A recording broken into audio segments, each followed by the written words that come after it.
My dad died suddenly from a heart attack. One moment, he was laughing on the phone with me about fixing the old shed, and the next, I was standing in a hospital hallway being told there was nothing they could do. It felt like the floor had been ripped out from under me. I couldn't breathe, couldn't think. All I wanted was for Mark to hold me, to tell me it would be okay, even if it wasn't. But Mark didn't reach for me. He didn't wrap his arms around me or stay up at night to talk. He said things like, "I'll handle the bills," or "I'll make sure the mortgage is paid." His eyes were always on his phone, thumbs moving fast, screen lighting up in the dark. I told myself he was just stressed too, that maybe this was his way of coping. But deep down, I felt a cold space growing between us. The day of the funeral, I wore the black dress my dad had once said made me look like my mom when they first met. I stood by his casket, greeting relatives I barely remembered, trying to stay upright. Mark stayed near the back, barely looking my way. When I couldn't see him anymore, I thought maybe he had gone to the bathroom. But when I stepped outside for air, there he was, leaning against the wall, talking to some woman I didn't recognize. They weren't whispering like it was a secret. They were laughing. He glanced at me, quick, almost guilty, but didn't call me over. I didn't know who she was or why they looked so comfortable together, but I was too numb to ask. I went back inside, forcing myself to listen to the pastor's words even though my mind was buzzing. Later that night, I sat on the edge of our bed, holding the folded flag they'd given me in my dad's honor. Mark walked in, dropped his suit jacket on the chair, and said, "Tomorrow we should go over the bank accounts." Not, "How are you holding up?" Not, "Do you want to talk?" Just the bank accounts. Something in me shifted then. My dad had been gone less than a week, and my husband seemed more concerned about money than my grief. I wanted to believe it was just practicality. I wanted to believe he was helping in his own way. But I couldn't shake the image of him outside the funeral, laughing with that woman while my world was falling apart. I didn't cry in front of him. I turned off the light, lay down, and stared at the ceiling until the room blurred. Somewhere between the silence and the glow of his phone in the dark, I started to wonder if I even knew who I had married. A few weeks passed after the funeral, and life felt heavy, like the air around me was always thick. I was still figuring out how to live without Dad, still waking up expecting to see his name on my phone. Mark, however, started acting differently. At first, it was subtle. He'd bring up my father's will in casual conversations, almost like he was just curious. One evening over dinner, he asked, "So, how much did your dad leave you? I mean, roughly." I froze for a second because it felt strange. I hadn't even gone through all the documents yet. "I don't know," I told him, "and I'm not thinking about that right now." He nodded, but later that night, he asked again, this time about the house. "Is the cabin in your name or both our names?" he asked while scrolling through his phone. I told him it was in mine, something Dad had arranged years ago. Mark hummed like he was making mental notes. It was odd, but I brushed it off, thinking maybe he was just trying to help me sort things out. But then the questions kept coming, almost every day. Does inheritance count as marital property here? If you sell the cabin, would we split the money? Do you think you'll get the life insurance too? His tone was light, like he was just being curious, but there was an edge to it. I wanted to believe he was just stressed about finances, maybe worried about our future, but it started feeling like a checklist. I'd be folding laundry and he'd walk in, asking about bank accounts. I'd be making coffee and he'd bring up property taxes on the cabin. One night, I couldn't sleep and went to get some water. As I passed the living room, I saw the glow of his laptop. Mark was leaning forward, eyes locked on the screen, completely focused. I almost walked away, but something made me pause. I glanced at the screen. The search bar at the top read, "Divorce after inheritance laws in our state." I froze. My throat went dry, and I stood there long enough for him to notice me. He shut the laptop quickly, like a kid caught doing something wrong. "Couldn't sleep," he said with a fake little smile. "Just reading some stuff." I didn't ask. I didn't even move. My mind was already spinning, but my feet felt stuck to the floor. I told myself maybe it was nothing. Maybe he was just curious.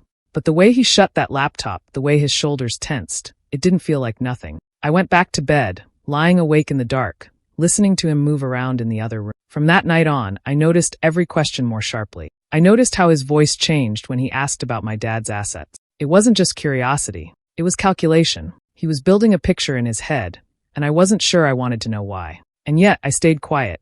I didn't confront him, didn't demand an explanation. Part of me didn't want to believe what I was starting to see. The other part already knew.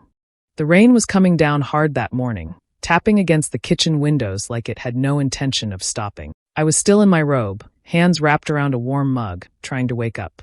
Mark sat across from me, already dressed for the day, tie neatly in place. He was calm, too calm, like it was any other Tuesday. Without saying much, he reached into his briefcase and pulled out a thick envelope. He slid it across the table toward me, his coffee steaming beside him. I looked at it, confused, thinking maybe it was some bill or insurance document. But when I opened it, my hands stopped moving. They were divorce papers.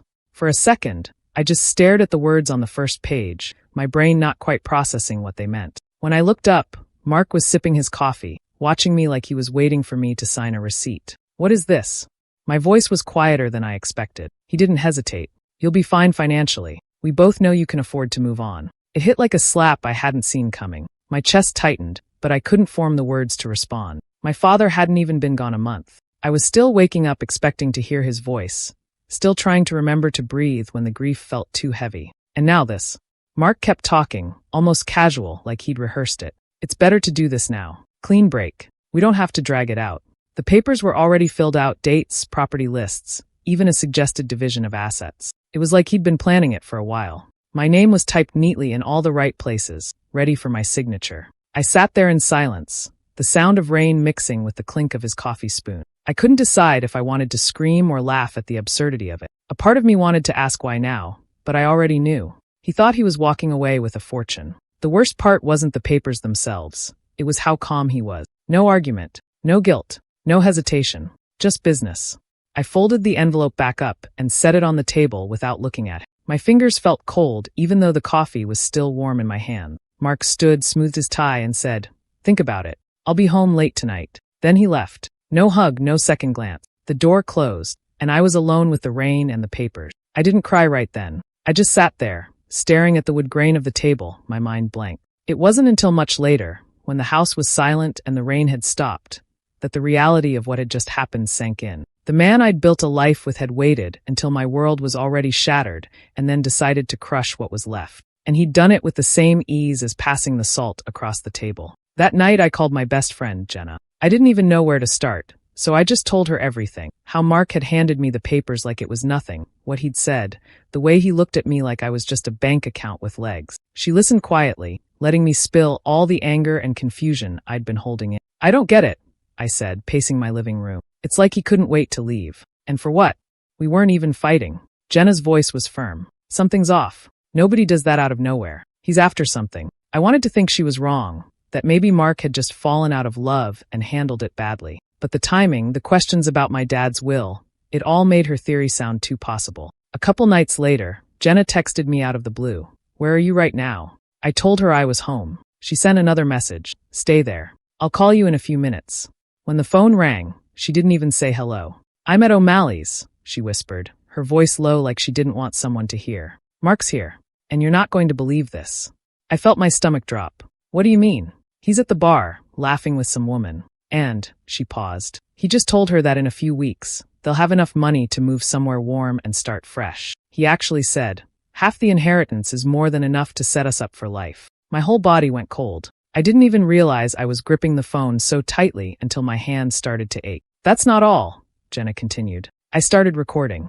I'm sending it to you." Seconds later, my phone buzzed with an audio file. I pressed play, and there it was, Mark's voice, casual and confident, like he was talking about buying a new car. I could hear glasses clinking in the background, a faint laugh from the woman he was with. He went on about how he knew the timing would work out, and how the girl he was talking to wouldn't have to worry about working once the money came. The words hit me harder than the divorce papers had. This wasn't sudden. This wasn't a bad impulse in a moment of grief. He had been planning this, waiting for my dad to die, counting on my loss like it was part of his future. I didn't say much to Jenna after that. I just thanked her, told her to get home safe, and sat there staring at my phone. My chest felt tight, but my mind was strangely clear. Every odd question, every shift in his mood, every late night with his phone, it all made sense now. Mark hadn't just fallen out of love. He'd been waiting. And when my dad's heart stopped, he decided it was the perfect time to break mine too.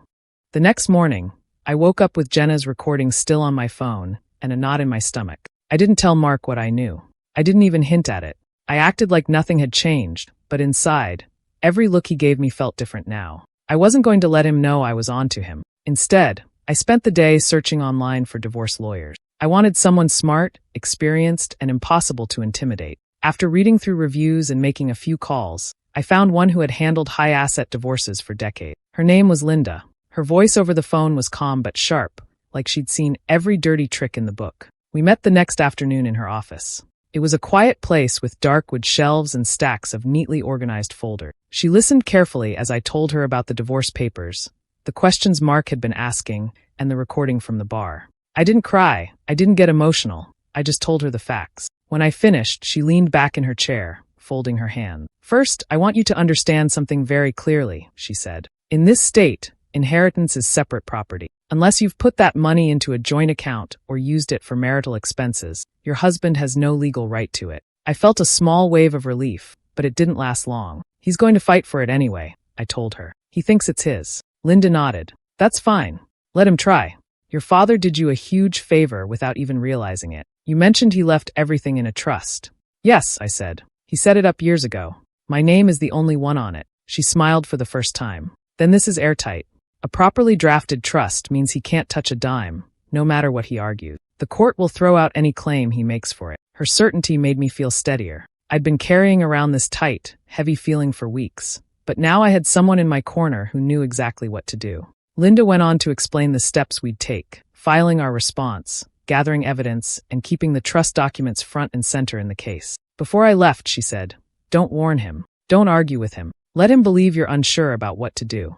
The more confident he feels, the more mistakes he'll make." I agreed. Walking out of her office, I felt like I'd taken the first real breath in days. I still hated what Mark had done, hated that I had to fight this battle at all, but at least now I knew he wasn't going to win. At home, I kept my face neutral, my tone light, answering his small talk like nothing was wrong. He had no idea that I'd already armed myself with the one thing he didn't have: facts, law, and someone who knew exactly how to use them. One evening, Mark left in a hurry, saying he had a late meeting. His laptop was still on the coffee table, lid halfway closed, the screen faintly glowing. Normally, he carried it everywhere, but this time, he didn't even glance back at it. I sat there for a few minutes, telling myself to ignore it. But then I thought about the recording, about everything Linda had told me. I reached for the laptop and lifted the lid. The screen was still open to his email. At first, it was just the usual work messages, spam, random updates. But then I saw a folder labeled personal. Inside were several emails from someone named Claire.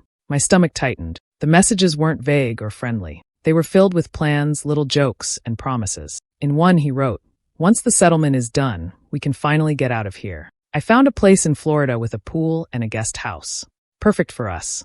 Another email from her said, "I can't wait until it's just you and me. No more sneaking around." She had even attached photos of a house listing. Scrolling further, I found bank statements.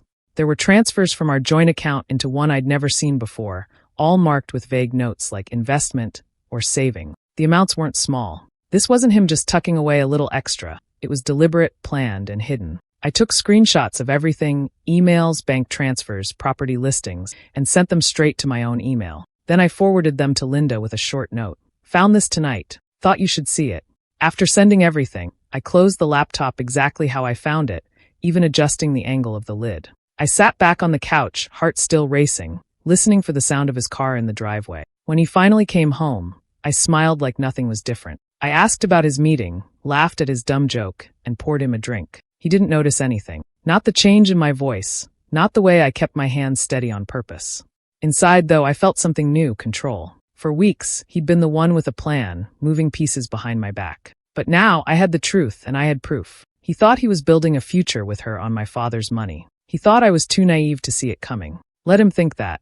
The longer he stayed comfortable, the harder it would hit him when it all fell apart.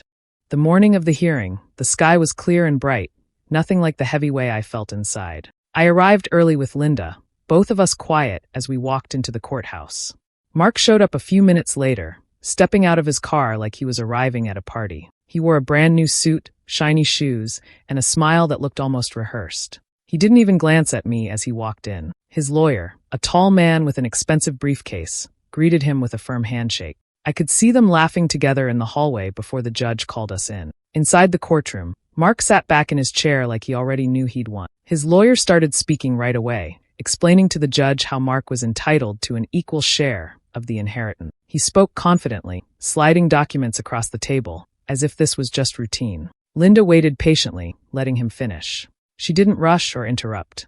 When it was her turn, she stood and spoke in the same calm tone she'd used in her office the first day I met her. "Your Honor," she began, "the claim presented today ignores the basic property laws of this state. Inheritance is separate property, unless it is commingled. My client has kept her inheritance in a trust created by her late father, which was drafted and finalized years before this marriage. She handed the judge a set of neatly bound documents. This trust is legally airtight. It lists my client as the sole beneficiary, and there is no evidence, because none exists, that these funds were ever shared as marital property. Mark shifted in his seat, his smile faltering a little. His lawyer tried to speak, but Linda continued, her voice steady. Additionally, Your Honor, we have evidence of bad faith in the filing of this claim. That's when she brought out the printed email. She didn't look at Mark as she handed them over. The judge flipped through the pages, his eyebrows lifting slightly. Linda explained how the emails showed Mark's intent to use the settlement to fund a new life with another woman, and how he had been transferring funds from the joint account without my knowledge.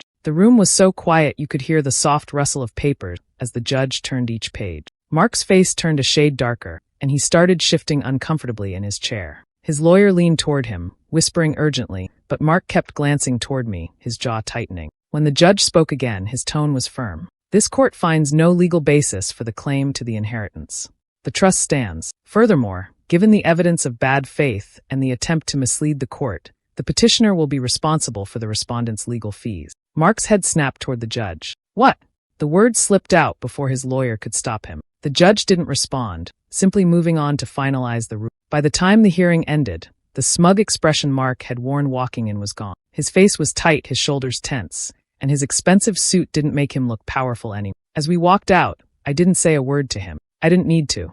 The silence between us was enough, and in that silence, I knew he finally understood. His plan hadn't just failed. It had blown up in front of everyone. The judge's final words echoed in the quiet courtroom, and it took a moment for them to sink in. My side had won completely. There would be no split, no settlement, no share of my father's trust going into Mark's pocket. On top of that, the judge made it clear, Mark would have to pay every cent of my legal fees. I saw the flicker of disbelief on his face, like he still couldn't process it. His lawyer was already packing up, avoiding eye contact. The sound of the gavel seemed to snap the moment in half. It was over. From where I sat, I could see the woman sitting in the back row. I recognized her from the photos in the emails, Claire. She was dressed like she'd come to a celebration, a thin smile on her face when she walked in earlier. But now that smile was gone. She was staring at Mark with wide eyes, like she had just been handed news she didn't want to believe. Linda leaned toward me and whispered, "Watch her." A moment later, Claire stood up, her chair scraping loudly against the floor. She turned sharply and walked out,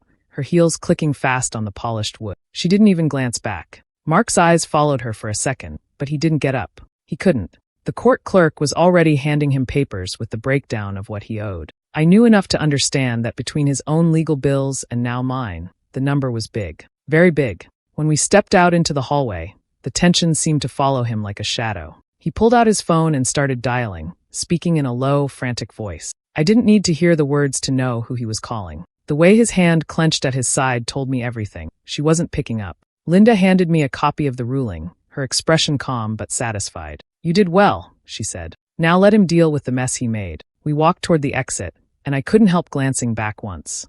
Mark was still standing in the hallway, phone pressed to his ear, a look of panic replacing the confidence he'd strutted in with that morning. Outside, the air felt lighter. The sun was warm, the kind of warmth that seeps into your skin after days of gray skies. I stood on the courthouse steps for a moment, letting it hit me, realizing it was finally done. There were no more questions to answer, no more games to play. The truth was out in the open, and his plan had crumbled in front of the judge, in front of me, and in front of the woman he thought would be waiting for. Somewhere inside, I imagined the conversation he'd have to have with her, the one where he'd explain that instead of walking away with a fortune, he was walking away with debt. That the dream house in Florida was gone, the easy life they talked about vanished before it began. As Linda and I walked to her car, I didn't look back again. Whatever happened next for him was his problem. All I knew was that I was free, and he was left holding the weight of everything he had tried to take from me.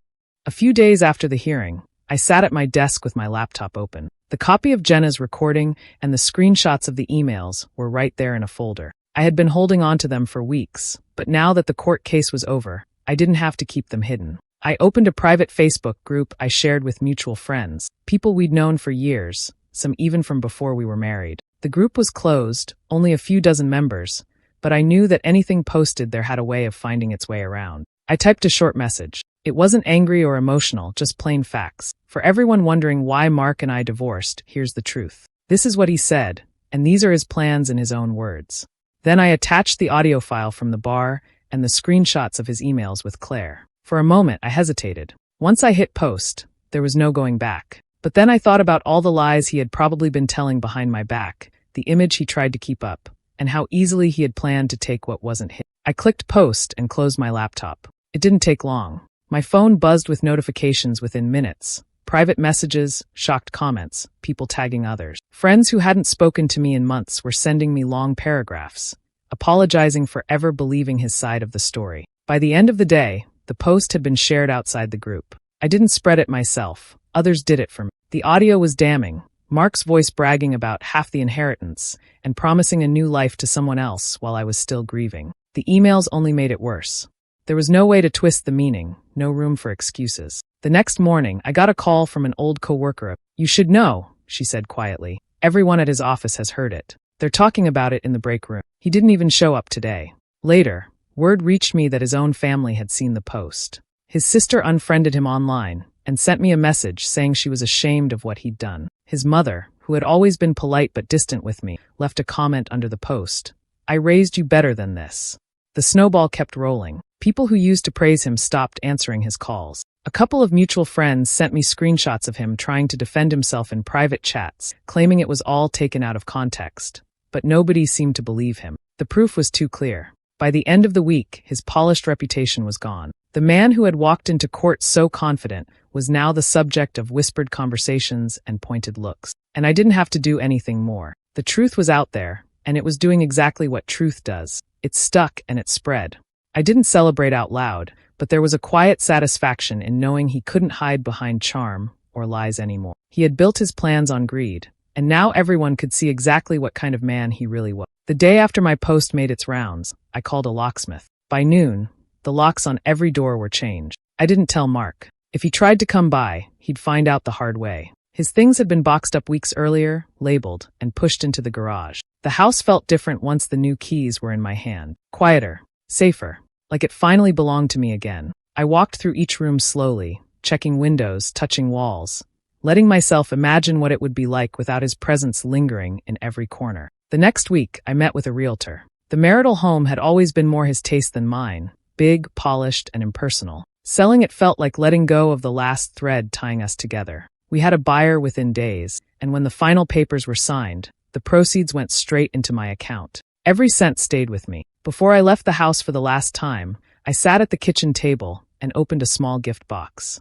Inside, I placed a printed copy of the court ruling, folded neatly, along with a note I'd written on plain white paper. Half of nothing is still nothing. I addressed the box to him and dropped it off at the shipping counter on my way out of town. 2 days later, I loaded up my car. There wasn't much, just clothes, a few boxes, and my dad's old fishing rod. The coastal cabin was only a few hours' drive, tucked away in a quiet spot my dad had loved. He used to talk about it like it was his own secret escape, a place where life slowed down and the air smelled like salt and pine. As I drove, the road narrowed and curved along the water. The farther I went, the lighter I felt. The grief over losing my dad was still there, but it didn't feel tangled up with anger anymore. I wasn't looking over my shoulder. I wasn't bracing for the next betrayal. When I reached the cabin, I unlocked the door and stepped inside. The place was simple, wooden walls, wide windows, the sound of waves in the distance. I opened the curtains and let the sunlight spill across the floor. Standing there, I realized this was the ending I'd been waiting for. Not the end of my father's story, not the end of my marriage, but the end of carrying all the weight they'd left behind. I closed the door behind me, hearing the lock click into place. This time, it wasn't to keep someone out. It was to keep my peace in. Do you think Mark got exactly what he deserved, or do you think she went too far by exposing him and cutting him off completely? Let me know your thoughts in the comments. I'm really curious to hear your opinion. And if you want more betrayal and revenge stories like this, make sure to subscribe and turn on the notification bell so you never miss the next one.